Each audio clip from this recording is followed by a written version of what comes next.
Moi, quand j'étais petite, en fait, j'avais des rêves un peu bizarres. Et en fait, elle me disait jamais non, tu peux pas le faire. T'as beaucoup de personnes qui s'imaginent que le mindset, c'est simplement être conscient d'eux. Mais c'est pas que ça, c'est vraiment faire un travail sur ton subconscient. Quand tu gagnes de l'argent, c'est Dieu qui a béni. Nous ici, on est en France et donc on est de culture dite catholique. Et l'argent, c'est le diable. Est-ce que le parent se plaint souvent lorsqu'il a un rendez-vous bancaire ou reçoit une facture? Et c'est toutes ces réactions que nous, en tant qu'adultes, on peut avoir de manière innocente, qui sont du coup finalement ancrées dans la conception financière de l'enfant. Imaginons que Apple avait dit mais mes téléphones, ça sera que pour les blancs. À un moment donné, si tu veux t'installer véritablement sur le plan purement business, en fait, tu dois aller plus loin. Il y a de plus en plus d'HPI aujourd'hui, à tel point que j'en viens à me demander si réellement l'HPI est un vrai symptôme. Est-ce que c'est pas un truc à la mode? Welcome babies, bienvenue chez Can We Talk. Can we talk? Voilà, ça vous connaissez déjà maintenant le rituel, c'est toujours la même chose. Les amis, super content de vous retrouver comme toujours. Et pourquoi? Parce que ça nous permet déjà dans un premier temps d'avoir à vous dire ce qu'on a à vous dire. Mais vous savez déjà ce qu'on a à vous dire. Cet épisode est sponsorisé par la Nekao School.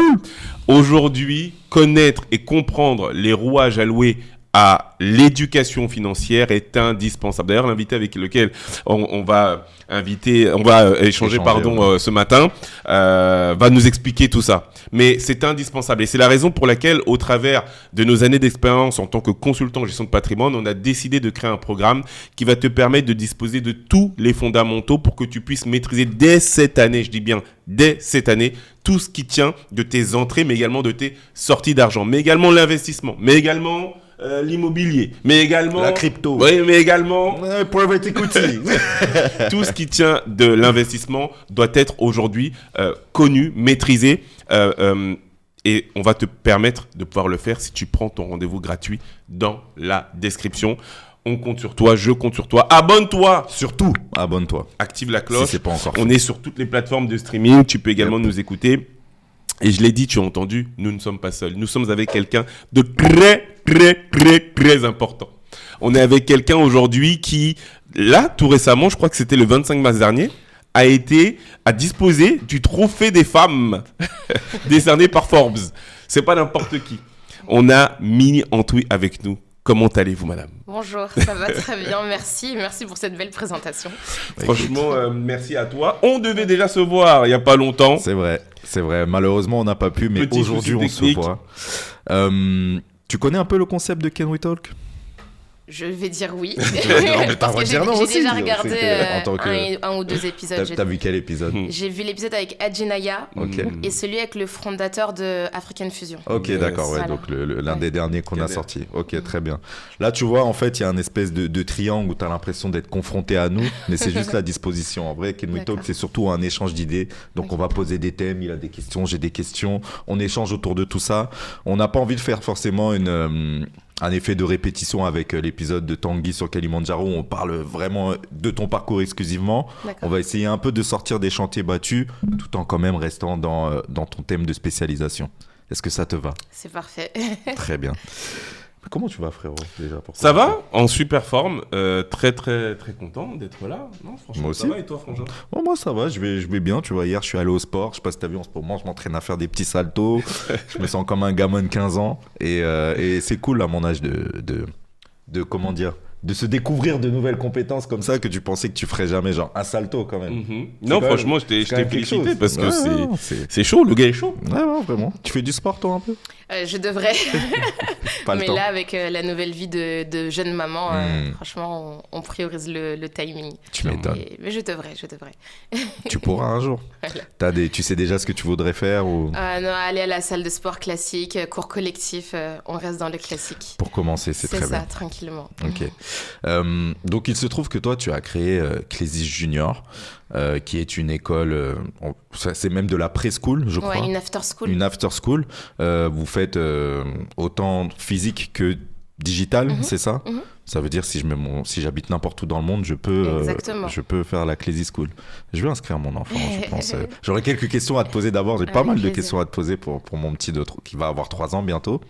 Mais avant tout, moi, j'avais vraiment une question un peu plus large, étant donné que nous, on est essentiellement sur l'éducation financière. C'est par rapport au fait que On sait aujourd'hui avec l'épigénétique qu'on peut parfois se traîner des traumas. Je me demandais si ces traumas étaient liés aussi à la façon dont on gère l'argent au quotidien. En vrai, je me demande, mais j'ai plus ou moins les questions. Enfin, j'ai plus ou moins les réponses, excuse-moi.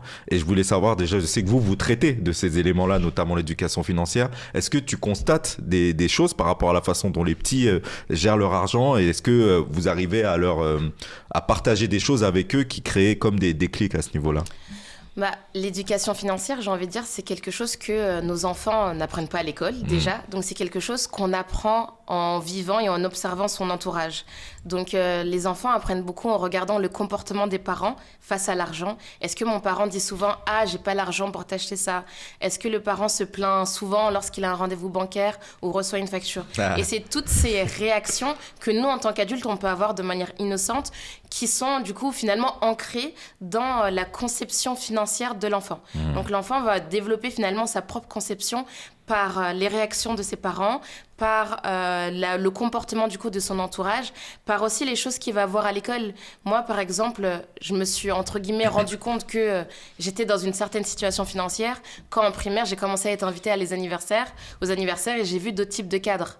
Donc en fait, c'est petit à petit, avec les expériences que les enfants ont, en observant leur environnement, qui vont se construire leur vision de la finance. Et donc, c'est pour ça que dès petits, c'est important de leur donner les clés et de les faire sortir parfois de la vision, en tout cas de l'environnement qu'ils ont. Je suis complètement d'accord avec toi. C'est ce qu'on dit aussi dans la Nikao School, c'est qu'au final, nos enfants apprennent un peu pas un peu, mais surtout par mimétisme.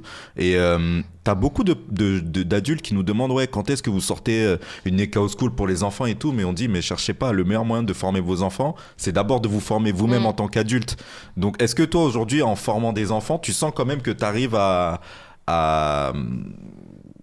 faire en sorte qu'ils deviendront de meilleurs investisseurs, même en ayant des parents qui ne sont pas sensibilisés à la cause? Honnêtement, clairement, et c'est l'un des objectifs clés de Clézy Junior, de pouvoir permettre la construction de futurs adultes responsables financièrement et épanouis en tant qu'adultes. Et pour ça, en fait, on fait vraiment des jeux de mise en situation concrète dans la vie d'adulte où ils ont des décisions financières à prendre, où ils ont du coup une connaissance du secteur bancaire, de la notion d'épargne. Et on les introduit du coup progressivement, bien évidemment, à l'investissement. Et en fait, c'est drôle parce qu'en fait, on a un jeu, nous, qu'on appelle le jeu de la consommation. Et au début du mois, en fait, le junior, on les appelle les juniors, il commence le mois avec 2 500 €. Sauf que chaque jour, en fait, c'est un peu comme un loup-garou. En fait, il se passe quelque chose. Et en fait, le junior doit prendre une décision. Au démarrage, on va dire, est-ce que vous voulez vivre dans une villa, dans un appartement ou dans une caravane, vraiment? Et en fait, tous ceux qui ont choisi la caravane en jour 15, soit ils se font cambrioler ou un dégât des eaux et ils ont plus à payer. Et ceux qui ont choisi la villa, il leur arrive autre chose. Et donc finalement, ils se rendent compte que c'est pas parce que je vais prendre le moins cher que finalement je vais m'en sortir.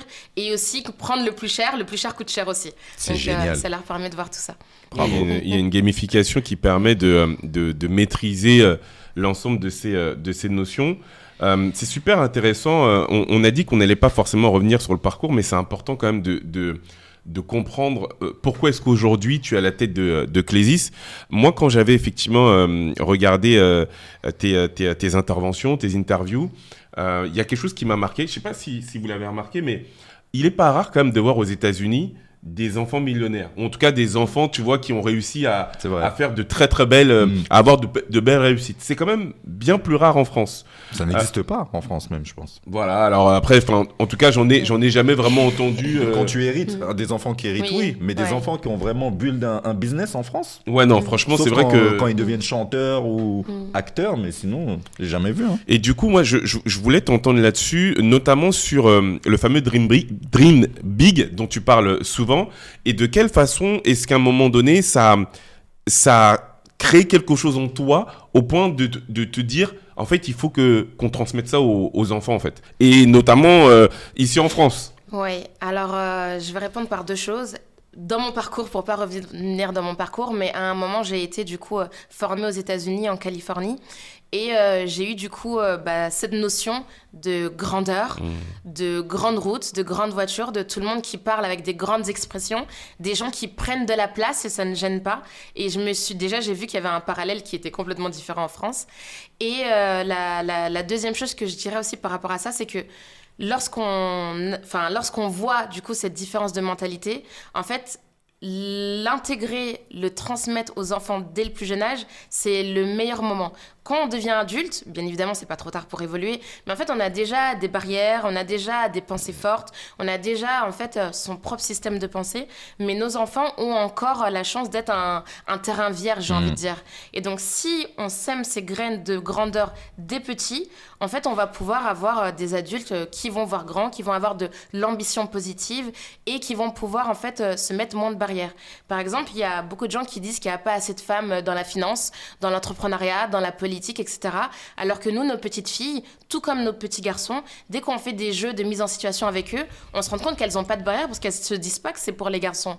Et en fait, on a des petites filles qui se voient avoir un avenir dans la politique. On a des petites filles qui ont un attrait pour les finances et pour les chiffres et qui se disent « je peux l'accomplir ». Et notre slogan chez Clézy Junior, c'est « je peux tout accomplir ».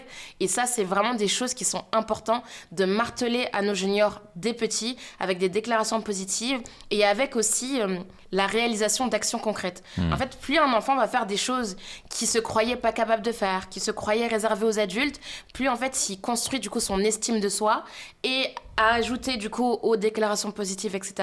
On est en train de faire des véritables leaders, quoi. En tout cas, l'objectif, l'ambition n'est pas à prendre à la légère. Tu vois. Ça fait quoi de créer potentiellement les leaders de demain ? C'est pas rien.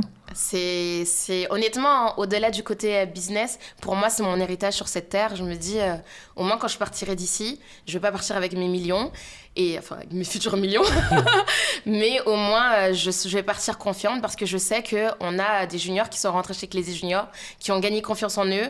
On a des juniors qui ont lancé un premier projet entrepreneurial.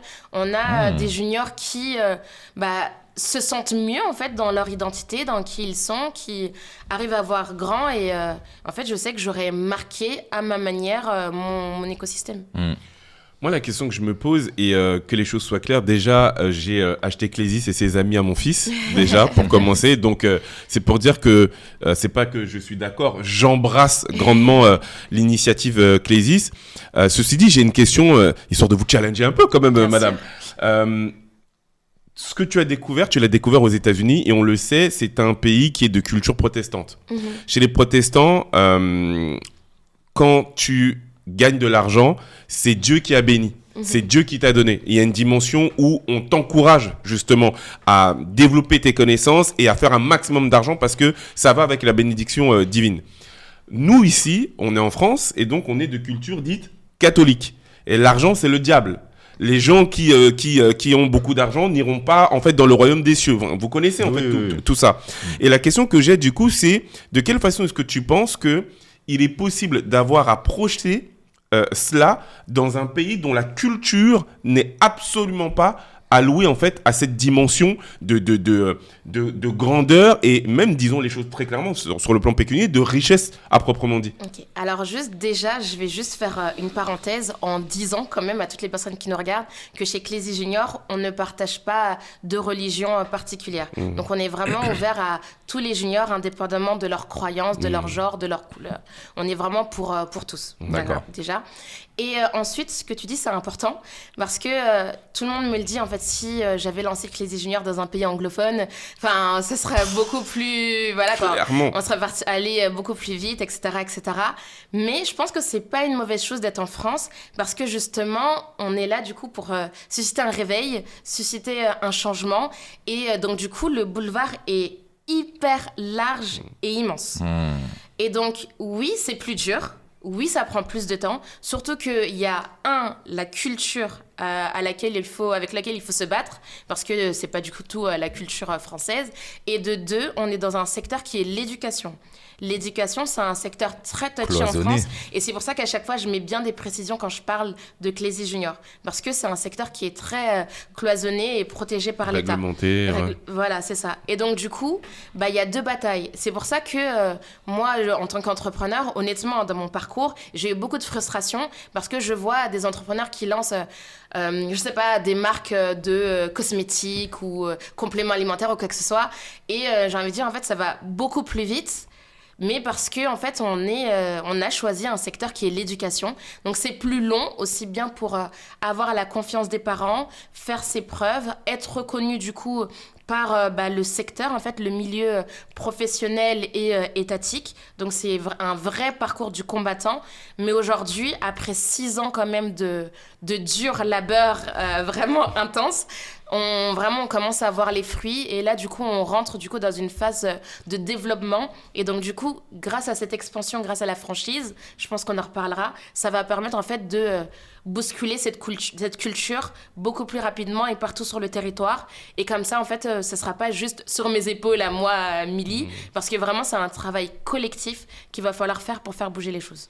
Tu as beaucoup de demandes par rapport à des personnes qui souhaitent ouvrir la franchise Clésis aujourd'hui? Oui, alors la franchise, on a eu notre première franchisée en 2021, donc avec Binta de la Clésis Junior Mo. Et après ça, du coup, on a arrêté la franchise. Pourquoi ? Parce que, en fait, on est dans l'éducation, et 2, il faut faire les choses bien. Moi, je suis beaucoup autodidacte. Donc, en fait, j'ai beaucoup appris, en fait, grâce à Binta.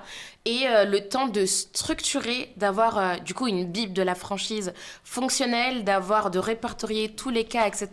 Ça a pris beaucoup de temps.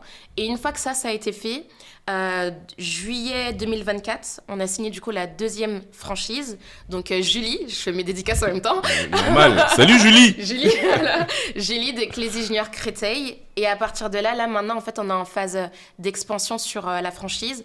On a signé du coup 2 autres franchises, du coup en février, en mars. Et là, je sais pas quand est-ce que l'épisode va sortir, mais il doit y avoir 2 ou 3 autres signatures de franchise encore. Ok. Et est-ce que tu fais le même constat que Kader, parce qu'on en avait un peu parlé avec lui ouais, du mais fait non. Non, pas du tout. En fait, c'est drôle parce que du coup, j'ai regardé l'épisode, pardon, je t'ai coupé. Non, mais il y a pas de souci. souci. Il disait qu'il n'y avait pas de personne de la communauté qui postule ça que tu as dit. Oui, c'est ça. En fait, moi, au contraire, en fait, j'ai beaucoup de personnes qui nous ressemblent, qui candidatent à la franchise Clésis Junior. Ok.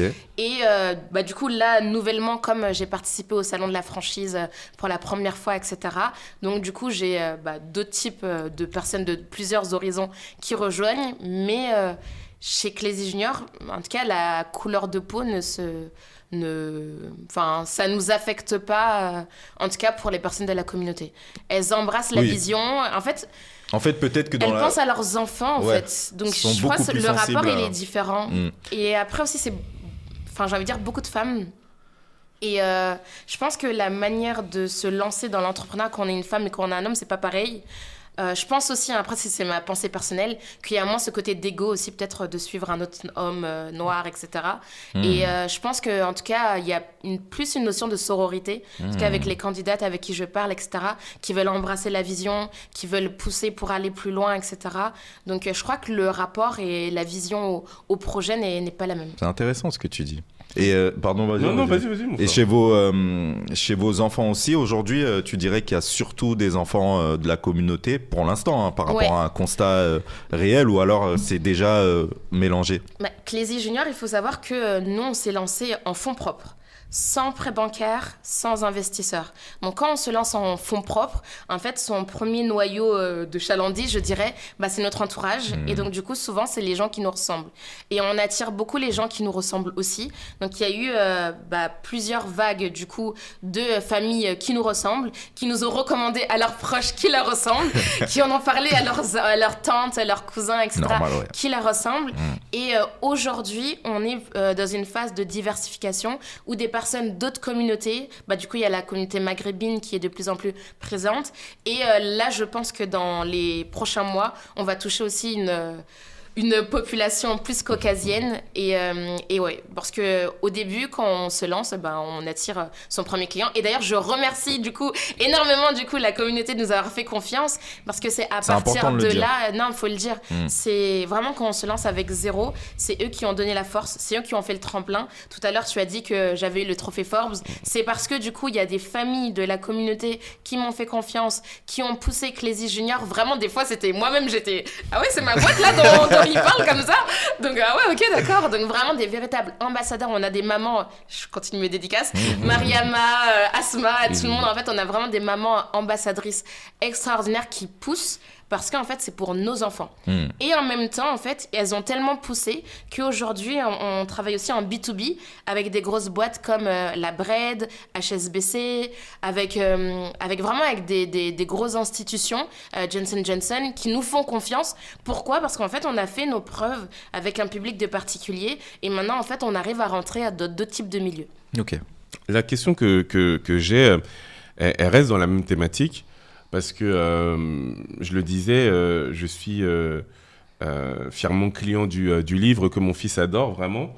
On fait un petit truc ensemble autour du livre et il y a énormément d'enseignements. Je vous le recommande pour les parents et enfants. Et le livre est préfacé par Kelly Massol. Et il existe quand même, tu vois, au sein de notre communauté, cette discussion autour de le black own, l'idée d'avoir à développer des choses entre guillemets pour nous, etc. Dès le départ, tu as précisé qu'il n'y a pas de distinction en soi de religion, ni même de couleur de peau quant à Clésis. La réalité, c'est celle que tu viens d'évoquer, c'est qu'au départ, on attire de facto les personnes qui nous ressemblent. J'ai 2 questions du coup. La première, c'est quelle est la stratégie que vous avez décidé de mettre en place pour pouvoir ouvrir, parce que ça se fait pas comme ça par hasard. À quoi est-ce que vous avez pensé ? Et deuxièmement, j'aimerais avoir également avoir ton avis sur la manière dont justement Kelly, que nous on adore, a décidé d'ouvrir au vu des ambitions que sont les siennes et quelque peu le shitstorm voilà. Non, juste avoir ton point de vue, tu vois, sur ça, parce que toi aussi tu dis très clairement que Clésis a la volonté d'aider tout le monde en fait. Ouais. Donc peut-être même moi un pourquoi du coup. C'est ça. Alors déjà, le pourquoi, c'est qu'en fait, on est dans l'éducation. Et l'éducation, ça concerne tous les enfants, en fait. C'est pas... En fait, le monde bouge. Je sais pas si vous avez vu, en Chine, ils sont déjà en train de faire des taxis... des mini-avions taxis, là. Des taxis violents. En fait, c'est l'éducation, là. Il va y avoir un shift qui va toucher absolument tout le monde. Donc déjà en termes d'impact, je peux pas dire ah non, moi je m'occupe que de ce type d'enfant. Tu veux dire un shift quoi, technologique? Un shift technologique, un shift de mindset, un shift d'opportunités professionnelles. Et en fait, si on n'équipe pas nos enfants, tous les enfants, en fait, ils vont pas s'en sortir. Il va y avoir ceux qui étaient dans des familles qui avaient du coup cette avance de savoir et les autres. Et moi, du coup, l'idée, c'est de dire non, en fait, tous les enfants devraient avoir ce complément au système scolaire. À l'école, on apprend les savoirs fondamentaux et c'est très bien, on apprend à lire, à compter, à développer sa logique, à se relationner, etc.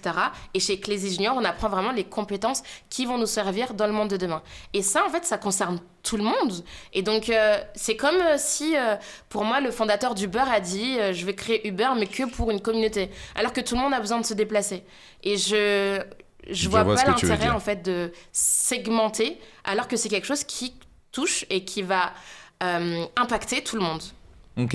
Et en fait, et aussi du coup pour rejoindre Kelly aussi, en termes de développement de marché, je pense qu'aussi, et ça rejoint un peu ce que disait Kader, mais en tant que fondateur afro, en fait, il faut avoir une vision grande. Et si on veut avoir une vision grande, une vision internationale, il faut inclure tous les peuples parce que le monde est grand et que si on se voit demain j'allais dire en Russie, bon, c'est pas le bon exemple actuellement, mais si on se voit demain, je sais pas, à Dubaï, en Angleterre, au Brésil, bah, il va falloir du coup parler avec toutes les communautés.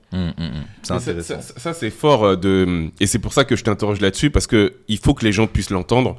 Je pense pas trahir un secret, mais tu nous disais, et on se confie un peu là-dessus, que voilà, c'est un peu la course, on est un peu fatigué, mais on lâche pas parce qu'on a décidé d'être entrepreneur et l'idée c'est d'apporter de la valeur.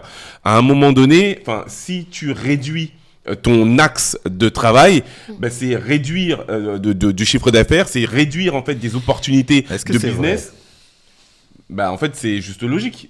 Si tu touches 1 million de personnes, là où tu pourrais en toucher, je sais pas, 100 millions, forcément, tu fais moins de business. Hein. C'est juste mathématique. Tu sais, il y a le marché de niche, tu vois. Nous, par exemple, aujourd'hui, notre objectif avec la Nekao School, c'est de pouvoir permettre à 1 million d'afro-descendants d'avoir une stratégie d'investissement. On n'est pas fermé.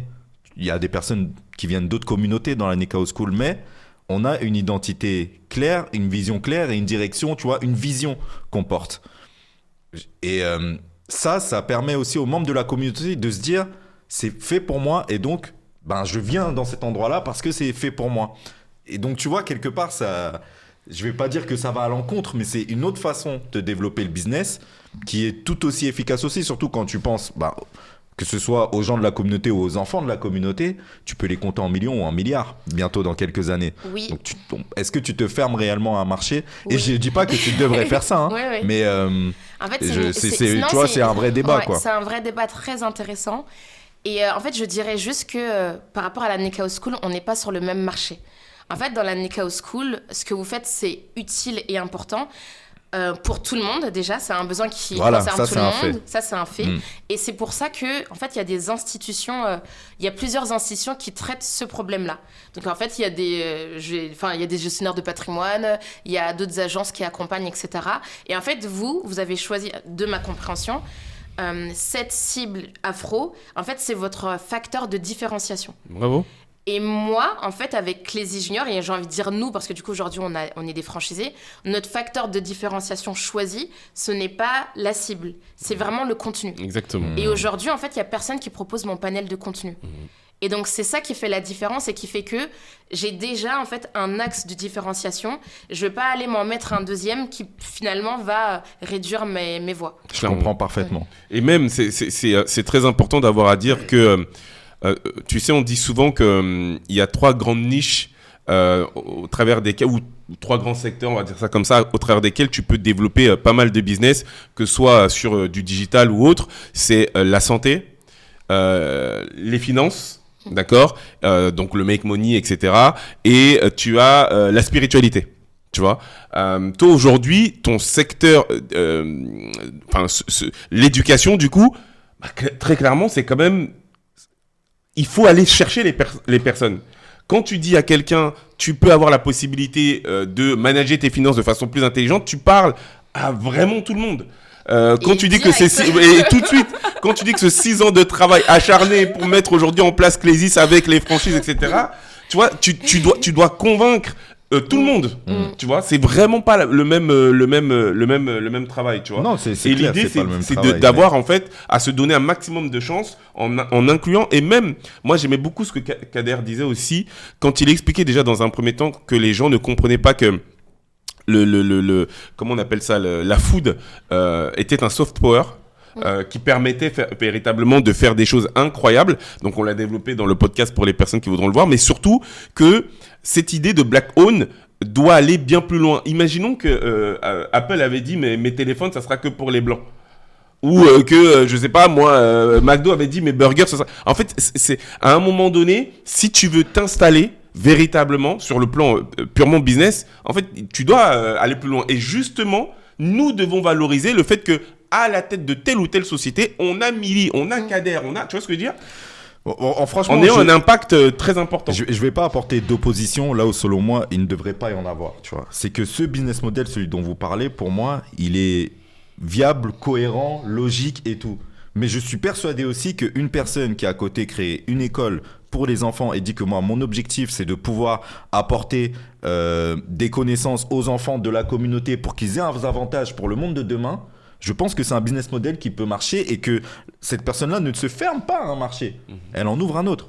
Non, mais on est d'accord. C'est d'accord. Ouais, vraiment, c'est une question de choix. Mais je comprends parfaitement ta direction. Après, du coup, ça dépend de l'ambition du fondateur. Exactement. Ouais, exact. Et ça dépend encore une fois du secteur d'activité. Tu veux tous les enfants de la planète. Voilà. Kelly, ouais. Non, mais j'entends. On faisait la différence entre pays francophones et anglophones de par la culture. Ah oui, et je te demandais du coup quelle est la stratégie justement pour ouvrir. Oui. Ok, la stratégie pour ouvrir, bon je sais pas si c'est vraiment une stratégie, mais en tout cas les choses qu'on met en place pour ouvrir, c'est le livre, Clésis et ses amis créent leur première entreprise. C'est un livre qui coûte 25 €, ce qui peut atterrir dans n'importe quel foyer. en cadeau, peu importe l'occasion, en fait, ça peut atterrir vraiment chez tout le monde. Et c'est un premier outil à avoir en main pour découvrir, du coup, j'ai envie de dire, l'esprit et la mentalité Clésis. Exactement. D'avoir les premières clés sur l'entrepreneuriat. Et d'ailleurs, je remercie Kelly Massel qui a gracieusement fait la préface en soutien. Et donc, je parlais de sororité, ça en fait partie. Donc, vraiment, déjà, ce premier livre, c'est vraiment quelque chose qui permet d'ouvrir les voies sans se poser de questions de couleur. On a aussi 4 personnages clés chez Clésis Junior, où on a j'allais dire des figurines, pas encore, mais on a des personnages, des personnages de toute couleur de peau, de tout genre, de tout horizon. Donc ça aussi, c'est important. Ils ont des spécificités, ces personnages? Oui. Donc, mais tu veux pas en parler? Ouais, voilà. Okay, d'accord. Voilà. Mais donc, du coup, en tout cas, il y en a 4. Il y a des filles, il y a des garçons, il y a des caucasiens, il y a une afro, il y a vraiment de tout. Ça aussi, c'est important. Après, on a parlé aussi de la stratégie B2B. Quand on s'insère dans les entreprises, ça permet vraiment, encore une fois, de véhiculer que c'est pour tout le monde. Et en plus, malheureusement, ou je sais pas comment le dire, mais quand on intervient dans certains niveaux d'entreprise, finalement, du coup, c'est l'inverse. C'est-à-dire que dans un groupe, je peux avoir... sur 16, je vais avoir 15 caucasiens et un afro. Et donc, en fait, ça permet de montrer à tous que, en fait, la pédagogie Clésis, elle marche avec tout le monde. Et aussi, du coup, dans notre réseau de franchise, on a des franchisés caucasiens. Julie, elle est caucasienne. Là, du coup, on a eu un couple de Colombiens donc, qui nous ont rejoints. Et donc, ça aussi, ça permet de montrer vraiment qu'on est sur une cause qui touche tout le monde, qui parle à tout le monde et que tout le monde devrait embrasser. On est vraiment ensemble pour nos enfants. C'est beau. Et aujourd'hui, déjà, félicitations pour tout ce que tu fais. Aujourd'hui, l'écosystème Clésis, est-ce que parce que nous, on aime voir aussi, tu vois, comment fonctionne le business model. C'est un business qui tourne qui tourne comment? Toi, tu es PDG de cette boîte aujourd'hui. Ouais. Comment est-ce que c'est quoi déjà le chiffre d'affaires global? Oui. Est-ce que j'imagine que tu gagnes sur les franchises qui sont ouvertes. Oui. Tu as aussi ta propre école à toi. Oui. Comment est-ce que tu t'organises par rapport à tout ça? Alors du coup, nous, on dit à nos franchisés que lorsqu'ils ouvrent un campus Clésis Junior, ils peuvent faire jusqu'à 190 000, 200 000 de chiffre d'affaires. À l'année? À l'année. Ok. Donc là, quand on dit ça comme ça... pour les hommes investisseurs que vous êtes, vous allez dire « Ah, c'est pas beaucoup par rapport à la food où on fait 1 million. » Mais j'arrive, ok? Donc nous, du coup, nos campus, on va dire, ils vont faire 190, 200 000. On dit ça à nos franchisés. On peut faire plus, bien évidemment. Et voilà, donc ça... Et il y a combien d'élèves par école? Alors du coup, ça c'est l'équivalent pour environ 100 enfants inscrits à l'année. Mais sachant que, en fait, on est dans un business model qui est hyper souple parce que ça, en fait, ça veut dire en journée effective d'ateliers, en fait, on fait nos ateliers un samedi sur 2. Et donc, du coup, un campus qui fait ses ateliers le samedi, qui peut-être va rajouter le mercredi, et en fait, les autres jours de la semaine, soit du coup, tu prends soin de ta famille, soit tu as une autre activité en parallèle, soit tu fais bien évidemment de l'admin, du marketing, etc. en amont, mais du coup, c'est une activité qui te génère 200 000 de chiffre d'affaires sans être au fourneau du lundi au dimanche de 6h du matin à 23h. Ouais, donc tu vends ça comme un side business, quoi. Soit comme un side business, soit comme un full business qui te permet d'avoir un équilibre de vie. Je disais, du coup, j'ai un bébé de 8 mois, il n'est pas à la crèche et du coup, je continue à développer mes activités. En fait, soit du coup, tu le prends en side business, soit tu le prends en full business et tu deviens du coup multi-franchisé et tu en ouvres pas un, tu en ouvres 2, 3, 4 et finalement, en fait, en termes de confort de vie, tu es aussi bien, toujours en travaillant en journée effective le samedi et le mercredi, en fait, tu as la même rémunération que quelqu'un qui a un restaurant qui carbure sans arrêt, quoi. Et ça fait toute la différence. Il faut pas, et ça, on est sur une chaîne d'investissement, regarder que le chiffre d'affaires, parce que déjà, toutes ces personnes-là, pardon aux restaurateurs, je vous aime du fond de mon cœur, mais il y a une différence entre chiffre d'affaires et bénéfice. Nous, on est dans du service, j'ai pas de la food, des stocks, etc. à faire, donc j'attire l'attention sur ça. Et de 2, en fait, en termes d'énergie à déployer pour maintenir son activité, on parle pas du tout de la même chose. Pourquoi je sens que tu es sur le qui-vive, on t'a fait des retours par rapport à ton business model. Non, alors pas du tout, tu sais, parce que du coup, finalement, je suis sur le qui-vive, mais par rapport à moi-même. Okay. Parce que du coup, récemment, tu sais, j'avais eu un award grâce à l'équipe de Tanguy, Black Network. Exactement. Et en fait, du coup, j'ai rencontré d'autres entrepreneur, etc. Et à chaque fois, en fait, j'avais ce complexe. Parce que du coup, en fait, à chaque fois, ils disaient, nous, on fait 1 million, 2 millions et tout. Et dans ma tête, je me dis, mais ah là là et tout. Franchement, pourquoi je me suis lancée dans l'éducation? Mais finalement, plus je creuse, plus je vois, en fait, l'investissement humain, le temps, les types de galères, en fait, surtout avec que t'es de la projets. preschool, t'es pas une école en fait, complète. c'est donc ça, en fait. Donc, chacun a son modèle économique avec sa rentabilité, mais aussi avec son énergie physique à déployer. Et donc, finalement, je suis très fière de mon concept. Mes franchisés en sont contents. Et je vous encourage tous à lancer votre franchise Clézy Junior, que ce soit en side business ou en full business ou à côté, du coup, de votre vie parentale. C'est vraiment un concept clé en main, facile à déployer, flexible, avec très peu de charges. Et ça vous permet vraiment d'avoir aussi bien un impact que de la rentabilité. Et la personne qui ouvre sa franchise va devoir recruter aussi des salariés ou elle gère tout toute seule? Nous, on est sur un business avec des freelances. Okay. Et donc, en fait, on optimise le business model. Il est fait vraiment pour optimiser tout type de charges. Pour le rendre vraiment le plus flexible possible. Sachant qu'en moyenne, il faut combien de personnes quand tu ouvres ton école autour de toi pour pouvoir t'aider Ça dépend du nombre de juniors qui sont inscrits. Si t'en as 100. Si t'en as... Ouais, mais au démarrage, il faut être vraiment ambitieux. Mais si au démarrage, t'en as 50, du coup, tu as peut-être 4 super boosters et une personne qui va t'aider à faire l'accueil des familles et tout. Parce que nous, au-delà du contenu, je vais pas donner tous mes secrets, mais en fait, vraiment, le rapport à l'humain est très important. Et donc, du coup, t'auras peut-être 4-5 personnes, c'est des freelances. Tu les vois 1 semaine sur 2. En fait, même si tu n'as pas une fibre managériale, en fait, ce n'est pas des salariés que tu as sur le dos tout le temps. Contrairement à d'autres business. Super intéressant. J'ai tellement de questions à te poser. Je vais sortir un peu de tout ça parce que tout à l'heure, tu en as fait référence et j'aimerais vraiment avoir ton avis dessus. Milly, qu'est-ce qui explique selon toi le fait que le mot mindset est quelque peu désuet aujourd'hui. Aujourd'hui, on a l'impression que toute personne qui utilise ce mot ou va arnaquer ou est en train d'essayer de nous bullshiter, tout ça, tu vois. Alors qu'on sait que c'est véritablement superbement important et je le répète, tu le mentionnais tout à l'heure, notamment dans le travail que vous faites avec ces enfants. Pourquoi est-ce qu'il est désuet comme ça, ce mot ? Ah là là, vous me mettez dans les problèmes avec vos questions. Pourquoi? Du coup, j'ai pas envie de dire Il faut sensibiliser sur ces choses-là, c'est important. Du coup, c'est mon opinion personnelle. Hein. Et t'es là pour ça. T'es là vraiment mais pour ça. Mais je pense que quand un mot dans la bouche de certains coachs en développement personnel est dit à toutes les sauces pour te vendre un truc à tous les prix et finalement, le retour que tu as, en fait, c'est du vent. Alors que tu attends des choses concrètes. Finalement, en fait, il y a des personnes qui vendent le mindset comme... je sais pas comment ils le vendent, mais ils le vendent d'une manière où la personne, elle achète et finalement, en fait, elle n'a pas de résultat concret. Alors que quand tu payes quelque chose, tu veux un résultat concret. Et je pense que c'est mettre le mindset à toutes les sauces pour vendre tout et n'importe quoi qui a fait que malheureusement, c'est tombé en désuétude. Mais... le mindset, ça reste quand même quelque chose d'important, ça reste la base de toute chose.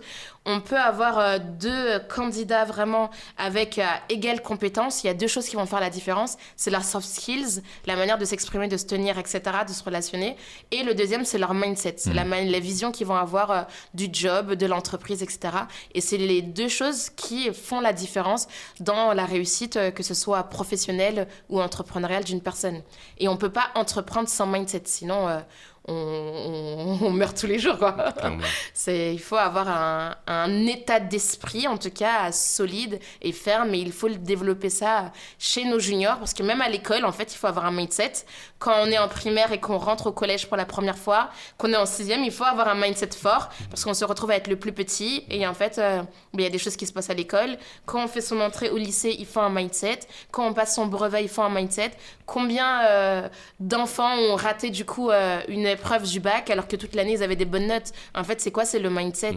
Et finalement, le mindset, quand tu le mets face à des choses concrètes, les gens comprennent. C'est exactement ça. Nous, on dit régulièrement que ton cerveau fonctionne comme un ordinateur, tu vois. Et tu as beaucoup de personnes qui s'imaginent que le mindset, c'est simplement être conscient d'eux. Mais c'est pas que ça. C'est vraiment faire un travail sur ton subconscient. Et pour faire un travail sur ton subconscient, faut mettre de la pratique à l'image de ce que vous faites, les exercices de répétition, etc. Et je pense qu'effectivement, quand tu arrives à lier la compréhension plus la mise en pratique de certaines choses, ça te permet d'avoir 10 longueurs d'avance. Oui, non, mais sur la partie mindset, je te pose cette question vraiment, et c'était pas pour te mettre dans les problèmes. Donc j'aime beaucoup. Ouais, non, mais j'aime beaucoup ta réponse parce qu'elle est juste vraie en fait. C'est ce qui a fortement participé au fait que les gens ne veulent même plus entendre parler de ce mot. Mais c'est indispensable, notamment lorsque tu as des ambitions entrepreneuriales, parce que tu vas être. Je répète très souvent que un entrepreneur passe 90% de son temps à régler des problèmes. Si tu n'es pas prêt en fait à rentrer véritablement dans cette dynamique et cette énergie-là, si tu ne t'es pas préparé à ça, ça va être très compliqué. Et ça amène du coup, j'ai vu que tu voulais poser une question, mais ça m'amène aussi à cette question qui tient de... On a compris la mission de Clésis. On a dit tout à l'heure ce qu'il en était des différences en termes de vision et de mindset entre les pays dits anglophones et francophones. Qu'est-ce que tu dis en fait à ces personnes qui te disent ok, très belle mission, mais madame, nous ne sommes pas tous destinés à devenir des entrepreneurs. Tu vois, qu'est-ce que tu dis en fait à ces personnes-là? Est-ce que c'est la volonté justement de Clésis? Alors du coup, non. En fait, nous, ce qu'on répète chez Clésis Junior, c'est que, bien évidemment, on a le pilier de l'entrepreneuriat, mais l'idée n'est pas de faire de tous les enfants des entrepreneurs. L'objectif, en fait, c'est de leur donner la capacité à générer des idées, à donner vie à leurs idées et à réaliser des projets en groupe. Et ça, ces compétences clés qu'on apprend avec l'entrepreneuriat, ça nous sert dans tous les champs de notre vie, que ce soit dans notre vie personnelle, que ce soit dans notre carrière professionnelle, cadre, salarial, etc. C'est des choses qui vont les aider. En fait, l'idée, c'est de développer un esprit d'entreprendre. Et aussi, une chose à ne pas oublier, parce que souvent, on fait l'amalgame, mais chez Clésis Junior, on ne fait pas que de l'entrepreneuriat avec les enfants. On a 6 piliers d'avenir qu'on appelle SPEDEF. Donc, on fait des soft skills, de la politique, de l'écologie, du digital, de l'entrepreneuriat et de l'intelligence financière. Mais on voit vraiment l'ensemble des thématiques. Parce que, pour nous, en tout cas, c'est ces thématiques unies ensemble qui va permettre, du coup, au junior de trouver du coup sa vocation, de trouver sa voie, de comprendre du coup les voies d'avenir de demain et de savoir les choses qu'il aime, les choses qu'il aime moins et de faire des ponts entre les piliers. Par rapport à cette affaire de tout le monde n'est pas fait pour être entrepreneur, on a souvent ce débat avec le frangin. Moi, je me pose énormément de questions parce que on vit dans un monde qui nous montre le salariat comme si c'était la chose évidente et comme si l'être humain était né pour être salarié. On a tous accepté l'idée qu'on devait être dans un monde où on peut être salarié et où on s'est dit que l'entrepreneuriat, c'était réservé à une élite. Alors qu'à la base, quand on prend l'être humain dans sa base, ni l'un ni l'autre n'existait. Ça veut dire qu'aujourd'hui, on est dans une construction de la société qui va avantager un milieu plutôt qu'un autre, selon moi. Tu vois. La question que j'ai à te poser, c'est toi aujourd'hui qui installe toutes ces clés liées à l'entrepreneuriat avec les enfants. Est-ce que tu constates déjà depuis le plus jeune âge qu'en effet, beaucoup de personnes ne sont pas faites pour être entrepreneurs? Alors déjà, pour reprendre ce que tu as dit, effectivement, l'être humain, il naît, il n'y a pas salarié, entrepreneur, etc. Mais il rentre très vite dans ce qu'on appelle l'école. Et n'oublions pas pourquoi l'école a été créée. L'école, à la base, ça a été créé justement pour préparer, du coup, les futurs salariés. Et donc, c'est comme ça que très vite, finalement, on a tous cette mentalité de devenir entrepreneur. Après, moi, je ne veux pas dire que lorsqu'on voit un enfant, on peut savoir s'il va devenir entrepreneur ou pas. Vraiment non, parce que quand je regarde ma propre vie, quand j'ai créé ma première boîte à 19 ans, toutes mes copines, elles me disaient ne crée pas ta boîte parce que t'es trop gentille, parce que tu vas te faire marcher dessus, parce que tu vas pas y arriver. Et finalement, aujourd'hui, elles me demandent des conseils. Donc en fait, l'entrepreneuriat, c'est vraiment quelque chose qui se pratique. C'est un muscle. C'est un muscle en fait, c'est ça, qui se pratique avec des expériences. Chez Clésis Junior, ils ont la chance de l'exercer plus tôt. Donc bien évidemment, plus on l'exerce tôt, plus on renforce le pourcentage de réussite une fois adulte. Mais en fait, vraiment, l'entrepreneuriat, en fait, on peut pas dire quand je regarde cette personne, je pense pas qu'elle va réussir ou quoi que ce soit.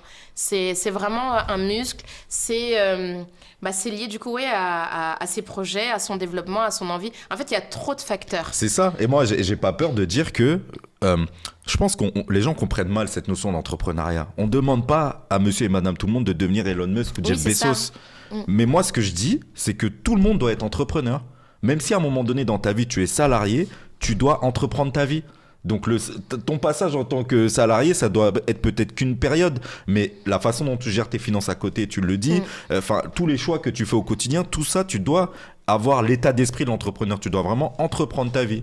Et je pense que c'est superbement important ce que tu fais, de leur apprendre ce muscle-là, parce que tout ce que tu as dit, oui, à un moment donné, tu vas te faire écraser, oui, à un moment donné, tu vas être face à des difficultés, etc. Mais ce qui va faire de toi quelqu'un de résistant ou pas, c'est ton aptitude à pouvoir continuer à mettre un pied devant l'autre et essayer de trouver des solutions à ça. Et je pense que c'est une base que tout le monde devrait avoir. Tu vois. Et rester teachable, en fait, enseignable. En fait, c'est exactement ça. Important. C'est ça que je voulais dire, c'est que je pense que beaucoup de gens se méprennent, et encore une fois, c'est peut-être normal, dû à ce qu'on peut voir sur les réseaux sociaux, ou la définition qui en est faite aujourd'hui, tu vois. Mais quand tu parles d'entreprendre sa vie, tu as beaucoup de gens, malheureusement, qui sont spectateurs de leur vie. Tu vois, c'est-à-dire qu'une fois que j'ai fini mon travail, je suis posé, je regarde mon Netflix, je fais ma commande Uber Eats et c'est OK, tu vois. Alors que ce que tu viens de dire sur le fait d'être teachable, je pense que c'est la compétence, peut-être, j'ai envie de dire numéro 1, de l'entrepreneur ou de l'entrepreneuse qui est curieux tout le temps, qui veut apprendre tout le temps, la connaissance tout le temps. Et la connaissance dans sa vie, quand on parle d'entreprendre sa vie, c'est effectivement comprendre les enjeux de demain. C'est comprendre ce qui se passe sur son compte bancaire. C'est comprendre de quelle façon je peux avoir un impact aujourd'hui quant à mes entrées d'argent, quel que soit le montant, par rapport à demain. Et par rapport à ça, moi, j'aimerais que tu nous dises... parce que j'imagine que c'est quelque chose que tu creuses puisque tu le transmets aux enfants. Quelle est la vision à 2030, à 2050 des enjeux, tu vois, que tu perçois, notamment sur le plan professionnel? Tu as notamment tout à l'heure parlé de la technologie, on parle d'IA, on parle de... on voit dada, tout ça. On voit comment le monde se transforme véritablement. Même nous, dans notre travail, on a aujourd'hui des outils qu'on n'avait pas il y a encore 2 ans, 3 ans, 5 ans, tu vois. Quels sont les enjeux et quelle est la vision que tu vois pour les enfants qui, d'ici à 2030, 2040, 2050, seront des adultes et rentreront dans le monde du travail? C'est une question très profonde. Et là, c'est la question pour les présidentielles. Là. Let's go. Alors, en fait, déjà, j'ai envie de dire, dans ta question, tu as mis plusieurs axes, mais déjà, du coup, il y a ce côté technologie. Et c'est pour ça que j'insiste quand je dis que chez les juniors, on ne fait pas que de l'entrepreneuriat. Parce qu'en fait, il faut que nos juniors, dès le plus jeune âge, ils commencent à avoir les mains dans la robotique, dans le coding, dans la programmation, dans le no-code, surtout, beaucoup. Parce qu'il y a une tendance où on voulait pousser tous les enfants à apprendre à coder. En fait, aujourd'hui, l'IA va beaucoup plus vite. Il y a l'IA. Et j'ai même vu un post Instagram ce matin de Ouri qui disait que, en fait, même sur Canva, on peut dire à Canva de me créer une application. Donc, voilà où va le monde, quoi. C'est clair. Donc, vraiment, ce côté digital est important, vraiment. N'ayez pas peur, en fait, de montrer à vos juniors une utilisation de ChatGPT, bien évidemment en mettant des barrières, parce qu'il faut qu'ils apprennent à réfléchir par eux-mêmes aussi. Mais finalement, en vrai, quand on utilise ChatGPT, il faut réfléchir par soi-même pour lui donner les consignes les plus précises possibles et les plus... voilà, quoi. Mais ne vraiment pousser... À partir d'un certain âge, quand même, j'imagine. Bien évidemment, à partir d'un certain âge, déjà, il faut savoir écrire.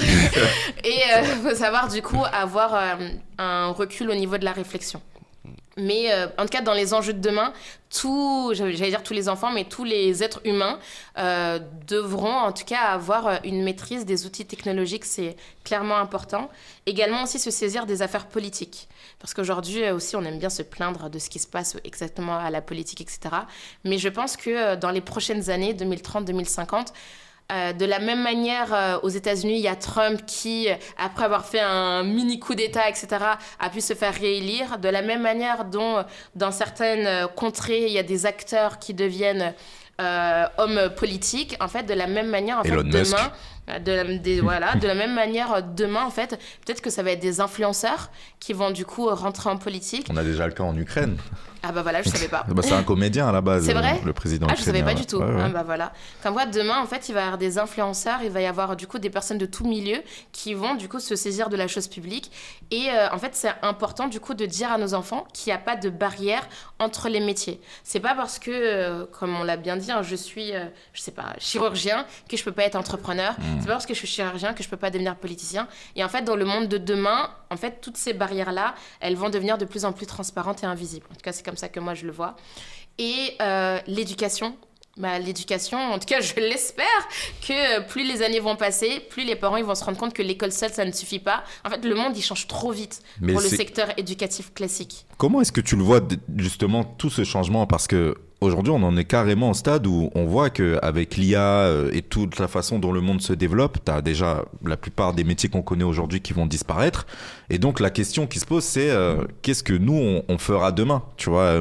Et je dis, moi, je me sens très bien par rapport au changement. J'estime que si l'IA remplace toutes les tâches ingrates, ça nous poussera peut-être à faire réellement ce pourquoi on est sur Terre, tu vois, en tant qu'être humain. Mais comment est-ce que toi, tu vois le rôle qu'un être humain aura sur Terre demain par rapport au changement qu'il y a aujourd'hui ? En tout cas, moi, j'essaye de pas avoir une vision Black Mirror. Donc, je suis vraiment dans une vision où, OK, il va y avoir l'IA, mais il y aura un être humain derrière qui va donner des consignes à l'IA. Et donc, en fait, il faut être l'être humain derrière qui peut donner des consignes à l'IA pour arriver à faire les tâches, quoi. Ok. Donc, c'est Très pour ça clair. qu'il faut se sensibiliser. D'accord. J'ai vu un peu les contenus que vous proposez sur YouTube, notamment de toi, mais aussi des personnes, je pense, qui tiennent les franchises par rapport à ton école. Et je suis tombé sur pas mal de vidéos sur un sujet que vous traitez, notamment HPI, sur les enfants HPI. Et je me posais pas mal de questions par rapport à ça. Déjà, quand j'ai vu la plupart de vos contenus, je me suis dit, oh là, je crois que mon petit, il remplit pas mal de critères. Mais du coup, ça m'a poussé à me poser encore plus de questions parce que j'ai la sensation qu'il y a de plus en plus d'HPI aujourd'hui. À tel point que j'en viens à me demander si réellement l'HPI est un vrai symptôme. Est-ce que c'est pas un truc à la mode, tu vois ? Est-ce que ça intervient pas peut-être dans une époque où tout simplement on prête plus attention à l'intelligence des enfants, là où avant c'était juste quelque chose qui n'existait pas, et même chez les adultes, il y a de plus en plus d'adultes qui disent qu'ils sont HPI. Donc voilà, est-ce qu'on fait face à quelque chose à la mode, ou enfin c'est quoi ta lecture par rapport à ça ? Comme tu l'as dit, en fait, il y a cette mode de mon enfant est HPI, donc haut potentiel intellectuel, mais également, en fait, il y a de plus en plus d'adultes qui disent « Ah, en fait, je suis TDAH, donc j'ai un trouble de l'attention ». Ça aussi, c'est un discours qui revient beaucoup. Et pourquoi, du coup, ces adultes-là, aujourd'hui, en 2025, disent « Ah, en fait, j'ai un TDAH, je le savais même pas. TDAH, je le savais même pas. » En fait, c'est juste que, comme tu l'as dit, aujourd'hui, en fait, avec les réseaux sociaux, avec les médias, c'est des concepts qui sont de plus en plus médiatisés. Et en fait, honnêtement, faut se le dire en tant que parent, dire que mon enfant est HPI, ça fait du bien. C'est ça, c'est exactement ça. Faut se le dire. C'est-à-dire que mon enfant, il est différent. Mon enfant, on veut tous que notre enfant soit super intelligent. Et après, du coup, ça permet aussi d'excuser certains comportements. Oui, en fait, il n'écoute pas en classe parce qu'il est HPI. Oui, en fait, il est... si c'est ça parce que ça, et en fait ça permet de couvrir aussi, mais parfois c'est vrai, mais parfois aussi ça permet de couvrir, mais je pense que c'est vraiment juste un fait avec les réseaux sociaux, avec les tendances, et aussi parce qu'aujourd'hui c'est des recherches en termes de neurosciences qui sont avancées sur ces sujets-là, donc on sait beaucoup plus comment les détecter, etc., et tout le monde maintenant va passer les tests, quoi. Donc pour toi c'est un phénomène qui existe vraiment. Oui, je pense que il y a des personnes qui sont HPI, ça on peut pas le nier. Mais est-ce que tout le monde l'est ? On peut pas le devenir. On peut pas le devenir. Tu nais HPI. Non, ça c'est vraiment ma vision. Tu nais HPI. Okay. Vraiment, il y a des enfants qui... Tous les enfants ont un cerveau avec des potentiels qu'il faut stimuler. Surtout quand on dit de 0 à 6 ans, en fait, c'est des éponges. C'est là où ils ont le plus de connexions nerveuses. Et donc, en fait, c'est là où il faut vraiment leur faire un maximum de connaissances, d'expériences auditives, en fait, de tous les sens. C'est là où on dit qu'il faut apprendre les langues. Et c'est pour ça aussi que Clézy Junior, ça commence à 3 ans. Parce que c'est vraiment là où, en fait, l'enfant, il apprend un maximum de choses. Donc... Il y a des enfants du coup qui sont pas HPI, mais qui tout petits, en fait, les parents, ils les ont stimulés, ils les ont mis dans des conditions qui vont faire que leur système nerveux il va être très actif, donc il va grandir avec plus de connexions nerveuses, plus rapide, etc. Ça existe. Mais dans ce cas-là, donc, il ne sera pas HPI, on est d'accord. Il sera en avance, peut-être bien développé, bien accompagné, mais pas HPI. Non, pas HPI. Mais il y a des enfants, eux, qui naissent avec un cerveau bien. Alors qu'on leur apprend rien du tout. Voilà, exactement. Vraiment, c'est ça. Ok. Chermi, moi j'aimerais savoir quelle est la croyance qui t'a le plus aidé à avancer, mais que la majorité des gens considèrent comme étrange ou décalée. Est-ce qu'il y a quelque chose qui te vient comme ça ? La croyance. Voilà, la croyance en fait qui t'a aidé, mais véritablement, mais que la majorité des gens considèrent un petit peu comme décalée ou un peu étrange. La croyance, je pense, la plus étrange, ça c'est un truc que je dis vraiment depuis le premier jour où j'ai créé ma boîte. Après, je sais pas si c'est étrange, mais c'est le seul truc que je veux là. C'est que je suis ma plus grande fan. Ouais. Vraiment, est-ce que tu peux développer ça ? C'est super intéressant ça. Je le sais pas self-love. Ouais, vraiment. En fait, du coup, je suis Honnêtement, je suis quelqu'un, en tout cas, je me considère comme plutôt humble. Comme je l'ai dit, même quand je parle avec d'autres entrepreneurs, etc., je me considère très humble. Mais moi, mon truc, c'est vraiment je suis ma pop-up girl. Vraiment. Et ça, vraiment, depuis le début, avant d'être médiatisée dans les réseaux sociaux ou quoi que ce soit. En fait, moi, quand je signe un deal ou quand je même une personne qui achète, je peux être chez moi à crier, à me mettre à danser et tout. En fait, je suis trop fière de moi, en fait. Et donc ça, c'est mon petit côté où, en fait, j'ai pas besoin...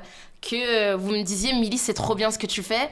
Parce qu'en fait, moi, je me le dis. Et après, du coup, de la même manière où quand c'est pas bien, bah, du coup, en fait, je suis à la fois ma plus grande fan, mais à la fois mon manager. Et donc, du coup, c'est un peu schizophrène. Mais, mais en fait, du coup, je suis là, je m'applaudis, je m'encourage, etc. Et de l'autre côté, il y a des moments où, du coup, je me fouette. Ou en tout cas, je suis, je suis plus, du coup, sévère. Non, mais ouais, voilà, tu vois. Mais en fait, pour moi, quand t'es entrepreneur, t'es obligé d'avoir cette schizophrénie parce que, il y a trop de liberté, entre guillemets. Donc, il faut avoir cette schizophrénie d'être ton propre manager, mais également cette paix de l'esprit d'être ton propre cheerleader. Parce que vraiment, si tu attends ça à des autres, tu vas beaucoup souffrir. Et surtout, là, en 2025, la génération on est où tout le monde veut montrer qu'il fait plus que tout le monde. En fait, il faut vraiment avoir ton love support interne pour ne pas tomber dans la comparaison, pour ne pas avoir l'impression que les autres font mieux, alors que des fois, c'est pas vrai, c'est juste de la façade. Et c'est important. Et aussi pour prendre des décisions fortes. Et pour prendre des décisions fortes où des fois, les gens, ils vont pas te comprendre, alors que toi, tu sais ce que tu vis, tu sais ce qui se passe en vrai, mais tu peux pas tout dire. Parce que, voilà, faut protéger le business, faut protéger l'image, etc. Mais du coup, si tu n'es pas ton propre cheerleader, en fait, tu n'y arriveras pas. Et il y a des décisions que tu dois prendre aussi bien pour ta survie personnelle que pour la survie de l'entreprise. Et si tu le fais pas, en fait, à cause du regard des autres, ou voilà, en fait, tout meurt, quoi. Ça a été quoi l'une des dernières décisions pénibles que tu as dû prendre? Je pense qu'on le sait tous, on va pas en parler là, c'est parce que c'est pas le sujet. Ça aurait pu être autre chose, ça s'est passé il y a un petit moment quand même. Ouais, mais honnêtement, c'est la décision la plus forte que j'ai eu à faire dans mon business parce que du coup, j'ai viré mon associé. Et donc, ça a été compliqué, et aussi bien humainement que professionnellement dans les démarches, etc. Mais, et beaucoup d'incompréhension. Beaucoup de messages, je comprends pas, non. Mais honnêtement, si je l'avais pas fait, peut-être que je serais pas aujourd'hui devant vous, moi Milly, peut-être que Clésis ne serait pas là aujourd'hui, parce que en fait, des fois, il faut prendre des décisions fortes pour la vision qu'on a pour son entreprise, pour sa paix et pour sa santé mentale.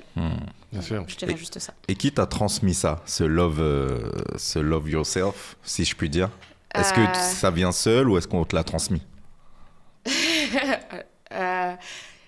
Je pense que c'est ma mère.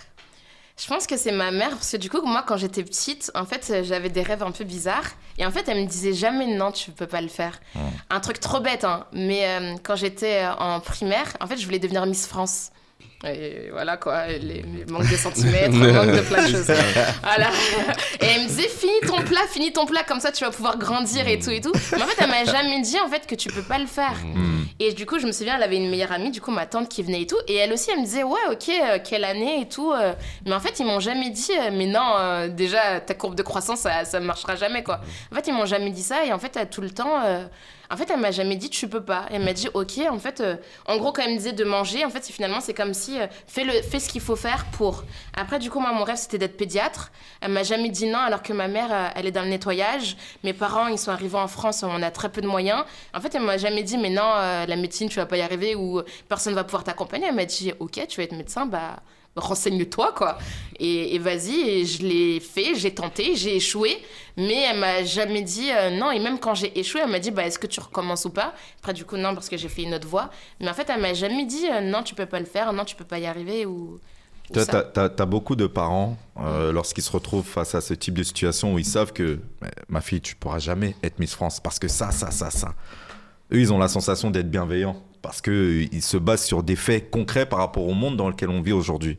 Mais c'est vrai que ça peut avoir un aspect assez destructeur parce que le plus important pour ton enfant à l'instant T, en vrai, c'est pas qu'il devienne un jour Miss France ou pas, mais c'est qu'il puisse se permettre d'aller au bout de ses objectifs, de voir grand.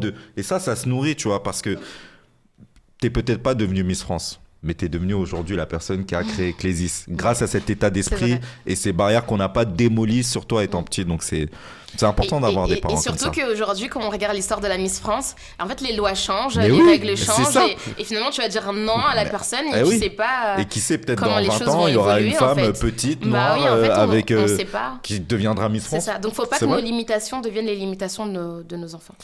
J'aime beaucoup ce que tu dis autour du self-love parce que, pardon, je ne sais pas si c'est quelque chose que vous avez constaté, mais notamment dans le domaine entrepreneurial, tu as énormément de femmes, d'hommes qui se lancent et qui, parce qu'ils se lancent, attendent un soutien inconditionnel de la part de leurs proches, de leurs parents, de leurs frères, de leurs sœurs, de leurs conjoints. Et sans cette validation-là, soit ils s'essoufflent ou ils s'arrêtent très très vite, ou alors ça finit en clash parce que tu ne m'as pas soutenu. Et évidemment que l'idéal, ce serait d'avoir le soutien des personnes qu'on aime. Mais on le sait très bien, c'est souvent quand même des voies dans lesquelles on est seul, parce que cette vision-là, on est seul à l'avoir. C'est clair. Cette façon d'avoir, en tout cas cette vision qu'on peut avoir de développement de telle ou telle idée, en fait, c'est que dans notre tête. Et du coup, aux yeux des autres, même s'ils nous aiment, en fait, leur véritable envie, c'est de nous protéger. Et ils nous voient très souvent souvent comme des fous, comme des visionnaires. Est-ce que déjà c'est quelque chose que tu as constaté, toi, c'est-à-dire des personnes autour de toi peut-être qui attendaient beaucoup de leurs proches, et est-ce que ça t'a protégé le fait d'avoir ce self-love, notamment de ce piège? Bah, comme je l'ai dit, moi, quand je me suis lancée, j'avais pas de soutien de mes parents parce que déjà, ils savaient pas ce que je faisais. Ils comprenaient pas pourquoi je faisais ça. Surtout quand j'ai quitté mon travail de salarié pour après créer une boîte, ma mère, elle disait... Bon, là, quand même, elle a commencé à... Elle a mis des barrières. Ouais, là, elle a commencé à dire... c'est quoi le délire? Ça a l'air de partir en cacahuète. Là, quand même, voilà. Donc, elle m'a pas forcément soutenue plus que ça. Comme je l'ai dit, mes amis... elle m'aime, et elle me regarde au loin, en fait. Elle dit fais et on verra, tu vois. Et donc aujourd'hui, bien sûr, elle me soutient aujourd'hui, mais au démarrage, tu peux pas en fait attendre aux gens de te soutenir. En Merci. fait, c'est même, c'est injuste en fait. Comment tu peux demander à quelqu'un de croire à ton idée que t'as même pas encore développée? Autant que toi ou plus que toi, en fait, c'est impossible parce que quand tu as une vision, au démarrage, il n'y a que toi qui la comprends, il n'y a que toi qui vois où ça peut aller et tu peux pas en reprocher aux autres de ne pas comprendre. Après, à toi de faire tes preuves, à toi de rester consistante, à toi d'avancer pas après pas et au bout d'un moment, en tout cas, quand la graine va germer, tout le monde va la voir. Mais c'est vraiment... personnel au début. Je suis d'accord. Tu peux pas demander aux gens d'être autant convaincus que toi de ta vision. Oui. Mais par contre, je pense qu'il faut faire attention aussi à la façon dont on se comporte avec les personnes qui ont des visions. Tu vois. Parce que comme les gens sont sûrs, comme les gens n'arrivent pas à voir tout simplement, ils auront facilement tendance à vouloir casser le projet des gens. Et ça, je trouve ça dommage. Donc, responsabilité partagée quand même. Oui. Totalement d'accord. Madame, monsieur, Yep. J'ai un petit quiz pour vous. Un petit quiz. Est-ce que vous êtes chaud ou pas? Let's go. On va commencer par notre invité et ensuite tu nous donneras ta réponse, frérot. Et je dirai aussi ce que j'en pense. Milly, si aujourd'hui on te donnait 100 millions d'euros, 100 millions d'euros, mais tu dois tout recommencer à zéro, sans réseau, sans notoriété, ce que tu as bâti là, ces 6 dernières années, quelle serait ta première action? Alors, tu as le choix soit de donner ta réponse comme ça, ou alors j'ai 3 propositions à te faire. C'est toi qui choisis. Tu as 100 millions. Je veux bien écouter les propositions. Les propales, ok, il y en a 3. Ouais. La première proposition, c'est tu crées une boîte en moins de 24 heures et tu lances un projet en mode guerrière. Ok, première propale. Deuxième propale, tu pars 6 mois en immersion totale pour observer un peu les tendances actuelles, les secteurs peut-être les plus intéressants. Et troisième proposition, tu investis tout en immobilier et tu laisses l'argent travaille pour toi parce que c'est 100 millions, quoi. Ouais, on va dire un peu de la première réponse et de la dernière. Okay. Dans le sens où, en fait, je pense que quand on est entrepreneur, même si on est dans un secteur, en fait, on voit déjà ce qui se passe autour. Donc, en fait, j'ai déjà d'autres idées de business. Donc, mais il faut rester focus. Mais là, il faut rester focus. Mais si j'avais 100 millions et que, du coup, il fallait mettre tout ça de côté, je lance un business. Et en parallèle, oui, j'investis dans l'immobilier et tout. Mais là, je lance un business. Et ce serait... ce que tu fais aujourd'hui ou tu ferais peut-être autre chose? Ça sera toujours lié aux enfants. Ok. Mais du coup, d'une autre façon. Ok. Tu veux pas délivrer, hein, tu veux garder ça pour toi. Bah oui, comme ça, vous verrez. T'as raison. Le jour Faut viendra. pas tout dire. Et toi, mon frérot? Déjà, pour commencer, et ça, je sais qu'il y a beaucoup de gens qui ne comprennent pas quand je dis ça, mais je préfère largement ma vie aujourd'hui avec ce que je suis en train de construire au quotidien, plutôt que de m'imaginer un jour être dans la situation que tu me dis, d'avoir 100 millions et de pouvoir de pouvoir prendre l'une de ces options, tu vois. Beaucoup de gens ne comprennent pas ça, mais moi, je me sentirais vraiment pas bien en ayant tout cet argent-là sans l'avoir mérité. Maintenant, bon, si j'y suis, moi, je commence par les 6 mois. Hein. Je suis un bon vivant, je vais profiter de la vie, tu vois. Mais j'en profite pour voyager, pour découvrir des choses, etc. Mais sachant que moi, partout où je vais, j'ai toujours de nouvelles idées de toute façon. Donc, à un moment donné, j'aurai forcément l'envie d'entreprendre quelque chose. Maintenant, de quelle façon, je ne sais pas, tu vois. Ouais, c'est ça. C'était la propale, c'est tu pars 6 mois et en fait, t'examines un peu les tendances de marché. C'est ce que je fais. C'est ce que je fais, ouais. Et ce que tu as dit aussi, c'est intéressant dans le sens où, moi, la question qu'on me pose aussi en ce moment en off, c'est imagine quelqu'un veut racheter Clésis et qu'on me propose 100 millions. Ah ouais, je me dis, mais je vais m'ennuyer. C'est ça. Ah ouais, je me dis, mais je vais m'ennuyer en fait, donc je peux pas. Donc ouais, en fait, je pourrais pas, en tout cas, tout vendre et dire, bah j'ai 100 millions et je suis comme ça avec mon Morito et... Non, alors, il y a deux grandes choses, on va dire ça comme ça, qui se passent souvent quand il y a un exit comme ça. Les fondateurs, souvent, ils ont une espèce de petite déprime. Ouais. C'est-à-dire qu'à un moment donné, c'est OK, enfin, qu'est-ce que je fais maintenant en fait? À quoi je sers? Parce que tu t'es tellement donné pendant des années à un rythme effréné que soudainement, bah voilà, du coup je fais quoi? Donc des fois il y a un peu ce truc-là et pour d'autres, l'idée c'est de se dire OK, on va travailler autour de l'exit. Par contre, je veux garder un rôle à minima dans le board où je garde mon rôle de CEO. Enfin, ils essaient quand même de trouver, tu vois, une espèce de juste milieu qui leur permet d'avoir les finances, mais de l'autre côté de conserver un rôle important. Je pense que ce serait plutôt ça. Ouais. En plus, j'ai lu que le fondateur de Loom, c'est pour enregistrer son écran, etc. Exact. En fait, là, il est en dépression parce qu'il a vendu Loom pour plusieurs milliards même, et il est en dépression. Il a dit que sa vie n'a plus de sens, quoi. Mais voilà, l'argent, ça n'achète pas tout. C'est une réalité. Tu vois, les gens ne comprennent pas ça. Ils veulent tous faire des exits et tout. Faites. Mais et peut-être qu'un jour j'en ferai, je sais pas. Mais franchement, l'argent n'achète pas tout. Avoir un sens dans ta vie. Vendez voilà, parce que du coup, on a trop souffert aussi. Mais oui, histoire de sécuriser quand même. Et puis, des enfants, c'est ça, exactement. Ça a du sens aussi de sentir que tu es la personne la plus apte à pouvoir remplir ta mission. Tu vois. Et dès lors que tu as délégué, ça veut dire que c'est quelqu'un d'autre qui va au bout du projet. Il l'emmènera probablement même pas là où tu avais justement visionné la chose. Donc, à la limite, vends si à un moment donné tu veux partir sur autre chose. Là, je comprends. Mais si c'est juste pour te la couler douce, moi, là, ça me fait vraiment pas rêver. Tu avais une autre question par rapport à ça? Ouais, vas-y. C'est un truc totalement différent en fait. Je sais pas si vous avez suivi un peu l'actualité, mais apparemment, il y a Kim Kardashian qui a posé la marque North en fait. Elle a posé le nom North en tant que marque et Kanye West n'était pas au courant. Bon, ça c'est un thème déjà. Mais par rapport à ça, ce que je voulais dire, c'est que clairement aujourd'hui, la famille Kardashian, c'est un peu une famille qui gagne de l'argent grâce à chacun de leurs individus, dont les enfants. Et je voulais savoir, toi, quelle était ta philosophie par rapport à ça? Est-ce que tu penses qu'il faut mettre ses enfants sur les réseaux sociaux? Si oui, à quel âge? Sinon, pourquoi? Quelle est ta vision, toi? Alors ça aussi, c'est un vrai débat. Et franchement, que chacun fasse selon son âme et conscience. Parce qu'il n'y a pas de règles, etc. Moi, mon petit bébé, il est dans mes stories, il est là, il fait sa vie. Et j'ai pas de soucis par rapport à ça. Donc vraiment, ça, c'est vraiment propre à chacun. Il n'y a pas de règles. Et je pense que ça dépend aussi du tempérament de l'enfant. C'est-à-dire que Bon, moi, il a 8 mois. Mais en fait, je vois qu'il est... Enfin, c'est un futur être sociable, quoi. Donc ça, je le sais. Et donc, je pense qu'il ne faudra pas être étonné si vous allez le voir sur mes réseaux ou quoi que ce soit. Parce que c'est quelque chose avec lequel, en tout cas, je pense aujourd'hui qu'il est OK. Mais si demain, je vois qu'il est gêné ou quoi que ce soit, en fait, je ne vais pas lui forcer, je ne vais pas l'imposer. Mais si c'est quelque chose qui va très bien avec son tempérament... il n'y a pas de souci. Mais c'est quelque chose qu'il faut préparer, en fait, dire aux enfants, en fait, on vous filme pour telle raison. Et après, il ne faut pas être inconscient comme parent. C'est-à-dire que je ne vais pas filmer mon enfant ou l'enfant de quelqu'un quand il va prendre son bain.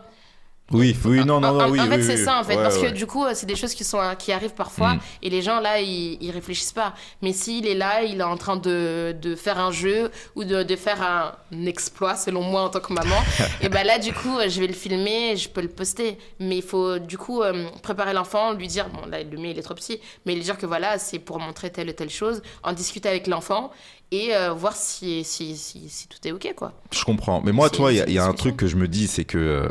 Il faut pas être, je vais dire, c'est pas pour toi, mais il faut pas être hypocrite de manière générale. Tu sais très bien qu'a priori, si tu mets ton enfant sur les réseaux, potentiellement, ça peut t'apporter beaucoup plus de visibilité, tu vois. Ah bah, c'est sûr. Moi, je le sais à titre personnel, si je mets, le jour où je mets mon petit sur les réseaux sociaux, mon compte, il fait, ça se trouve, plus 10K, plus 20K, plus... Et ça, c'est de l'argent aussi, tu vois. Et c'est de l'argent que ton petit peut t'amener. Donc, est-ce que c'est sain? Est-ce que c'est pas sain? Est-ce que tu dois prendre conscience de ça au partir du principe que ça n'existe pas? Pourtant, les effets sont là, tu vois. Mais après, du coup, encore une fois, c'est vraiment chacun et ses propres motivations. Qu'est-ce que t'en penses, toi? Moi, si je mets mon petit, après, c'est pas pour avoir plus de vie ou pour plus de ventes, c'est juste que... Bon, parce que je suis contente de partager. À un moment donné, ça rapporte de l'argent, tu prends. Bah oui, si ça rapporte de l'argent, je prends et ça va lui servir à lui aussi de toute façon. Donc c'est comme l'histoire des enfants mannequins. Après, du coup, c'est quelque chose par contre en France qui est réglementé. Si ça devient vraiment, comme tu le dis, quelque chose qui rapporte de l'argent, aujourd'hui en France, il y a la caisse des dépôts, faut le notifier et l'argent est bloqué sur le compte de l'enfant jusqu'à ses 18 ans. Donc il y a toute une réglementation qu'il faut pas oublier en France. Mais si c'est juste le partager en loisir et que ça te rapporte pas d'argent, c'est en ton âme et conscience, quoi. Oui, je pense que c'est une question très personnelle, effectivement. Et comme c'est le cas, du coup, je vais répondre personnellement. J'avais fait ça à l'époque. J'avais mis mon fils sur les réseaux. Enfin, j'avais mis juste une photo. Parce que papa fier de son enfant. Et je sais plus, un jour, il y avait eu je sais pas une polémique, mais en tout cas une question qui avait été soulevée à laquelle j'avais donné mon point de vue. Et il y a une des personnes dans les commentaires, en fait, qui avait été sur mon compte, qui avait récupéré la photo de mon fils et qui avait dit, qu'il avait, on va dire, je vais pas dire insulté, mais pas loin, en gros, tu vois. Et ça m'a tellement traumatisé que je me suis dit, plus jamais de ma vie, je mettrai mon enfant sur les réseaux, tu vois.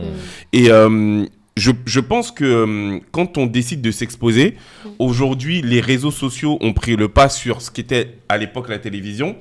Il faut accepter tout ce qui va avec, c'est-à-dire le bon. Donc les opportunités de business, comme tu peux parler, potentielles. Le fait qu'aujourd'hui, en tout cas, ce sont des vecteurs très importants pour nos business, parce qu'aujourd'hui, sans réseaux sociaux, c'est plus compliqué d'avoir à communiquer. Mais le mauvais aussi.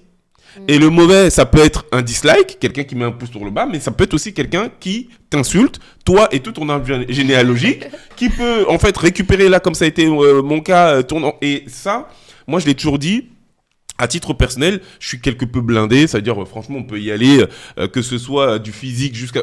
J'en ai rien à faire. Par contre, les membres de ma famille, ça je sais que c'est quelque chose que je vais pas gérer, et du coup je préfère éviter, je ne le mets pas. Aujourd'hui, il a 11 ans. Un jour, il aura les réseaux sociaux. S'il voudra créer ses comptes et faire sa vie, il fera ce qu'il veut. Mais moi, de mon propre chef, de l'exposer, c'est quelque chose... Enfin, ça a été une leçon vraiment qui m'a servi, quoi. Si j'avais été 100% égoïste, moi, j'aurais mis mon fils sur les réseaux sociaux. Je l'aurais mis parce que déjà je suis trop fier de lui, tu vois. Je suis fier d'être papa. Comme tous les papas, comme tous les parents. Je le trouve incroyable, j'ai envie que tout le monde le voit, tu vois.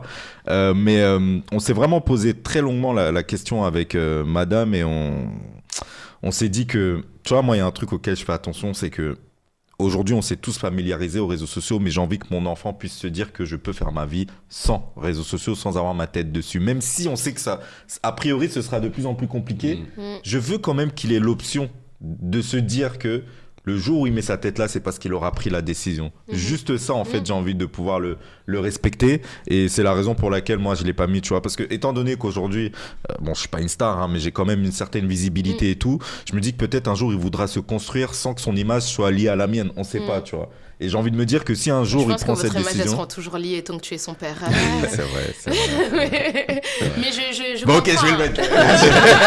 Non, franchement, je comprends. Après, ouais, ça dépend dans quel cadre, dans quelles circonstances. Non, mais parce que les réseaux sociaux, l'ami... Ça dépend juste de ça. C'est bad, hein. Les réseaux sociaux, là, franchement, non. Franchement, ça dépend de plein de paramètres. C'est aussi bien. Non, bien sûr que c'est bien, j'y suis. Mais, parce que, vous savez, toutes les personnes qui sont passées par des shitstorms ne les ont pas toujours voulu, en fait.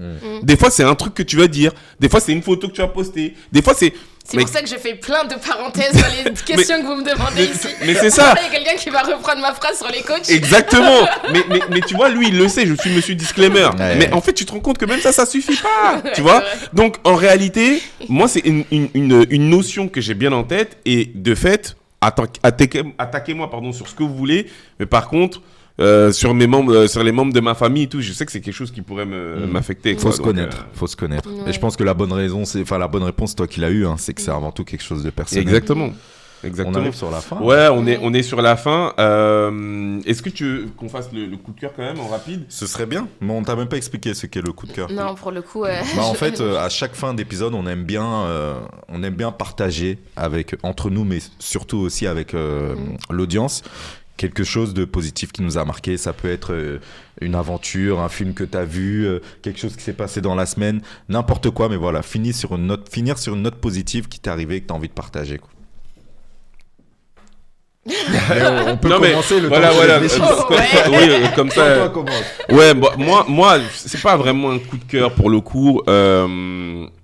J'ai regardé, je sais pas si vous l'avez vu, le documentaire qui a été, tourné autour de l'affaire Quentin, qui revient donc sur toute cette affaire. Et je dois avouer que quand j'ai regardé ça, même si je connaissais plus ou moins les faits, mais là, du coup, il rentre dans les détails et sur la réalité du personnage.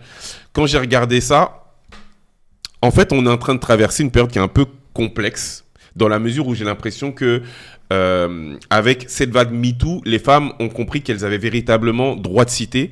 Là où ça n'a pas toujours été le cas, c'est pas quelque chose qu'on a abordé avec toi, mais c'est vrai que ça aurait pu être intéressant aussi. Par exemple, on a reçu un mail il y a pas longtemps d'une femme qui nous disait mais vous avez un peu moins de femmes là sur votre chaîne, alors qu'il y a des femmes entrepreneuses, mais c'est vrai que c'est pas toujours évident. Des fois, elles nous disent pas toujours oui parce qu'elles osent pas. Bon bref. Et moi en fait, il y a quelque chose qui m'hérissait un peu le poil, c'était d'avoir à entendre certaines femmes qui disaient mais en fait, s'il existe un danger, c'est parce qu'il y a des hommes en fait. Et c'est vrai que c'est quelque chose qui me gênait, tu vois. Okay. Non mais parce que en fait c'est une façon d'essentialiser, mais je dois avouer honnêtement que en y réfléchissant 2 secondes, en fait, même si c'est évidemment une minorité, je crois qu'on doit quand même fortement se remettre en question, nous les hommes, sur la manière dont certaines choses sont faites, tu vois. Je ne veux pas développer là parce que du coup, on n'a pas le temps. Mais en tout cas, moi, je sais que quand j'ai regardé ça, ça m'a amené sur énormément de questions. Parce que finalement, même si c'est une minorité, c'est souvent les mêmes, en fait, qui arrivent à commettre des dingueries de fou, tu vois. C'est rarement de l'autre côté, tu vois.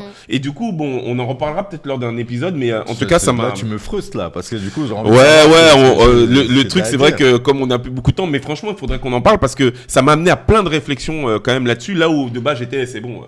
moi, je suis un homme, j'ai l'impression de bien me comporter. Je peux dire très brièvement par rapport à cette affaire que j'ai été surpris dernièrement parce que j'avais pas suivi de près à l'époque, mais moi, ce que j'avais entendu à l'époque, c'était simplement qu'il l'avait poussée ou mis une gifle, qu'elle était tombée sur un radiateur. Mais ce que j'ai appris dernièrement, c'est qu'en vrai, il l'a tabassée. Ah non, mais...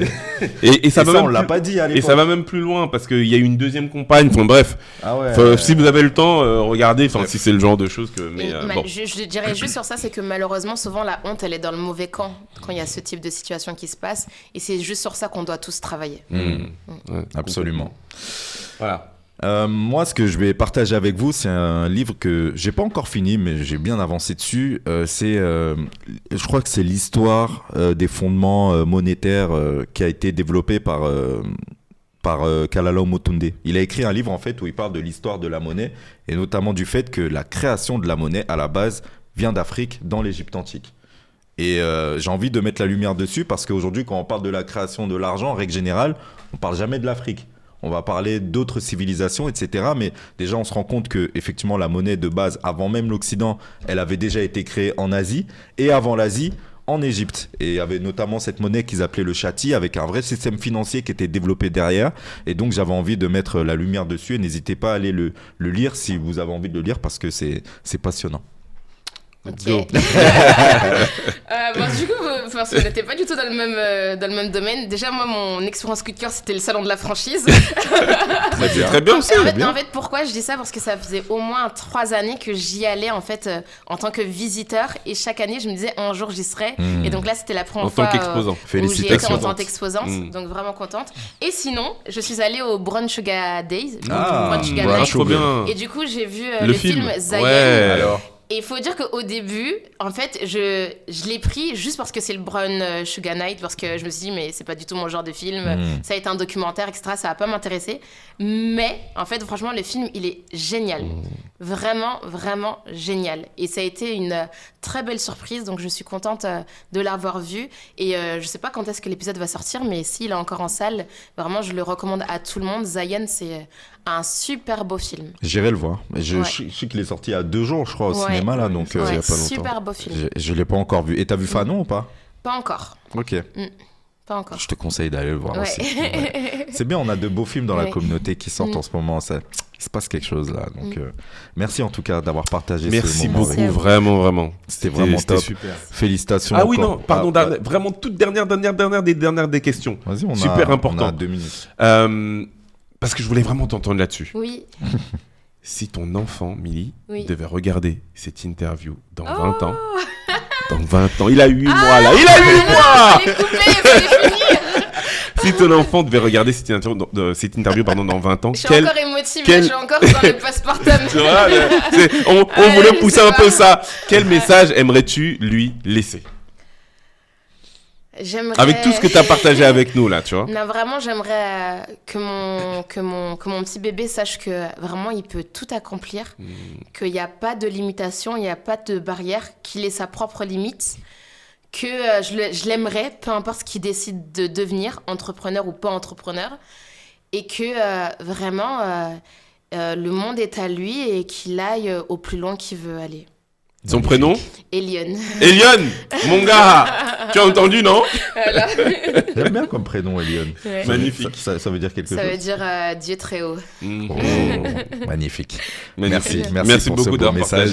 J'ai ressenti ta vibration là en parlant de ton enfant. C'est magnifique.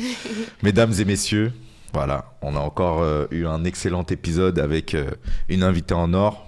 Et vous le savez, hein, nous on a créé la Nekao School, donc si vous voulez des conseils en finance, vous cliquez sur le bouton juste en dessous. Si vous êtes allé jusqu'au bout et que vous ne nous suivez pas encore, s'il vous plaît, suivez-nous, c'est formidablement important en 2025. Vous savez très bien que nous, pour qu'on puisse durer, il faut qu'on ait votre soutien, il faut qu'on prouve qu'il y ait du monde qui nous suit. C'est au-delà du fait même que ça montre quelque chose. Nous, c'est une vraie énergie que vous nous donnez à chaque like et à chaque clic que vous faites pour nous suivre. Donc, merci. Et merci aussi à ceux qui nous sont fidèles. J'ai du mal, là. Merci à ceux qui nous sont fidèles depuis le début. Franchement, on prend énormément de plaisir à faire ce podcast et à échanger avec des personnes comme Milly, donc tout à fait brillante. Et merci à toi, Frangin, encore de m'accompagner sur Kenwood Talk. Merci de m'accompagner, merci de nous accompagner, Non, franchement, merci à toi. C'est tout. Et passez tous une bonne journée. On se dit rendez-vous dimanche prochain à 11h. Peace. Yeah.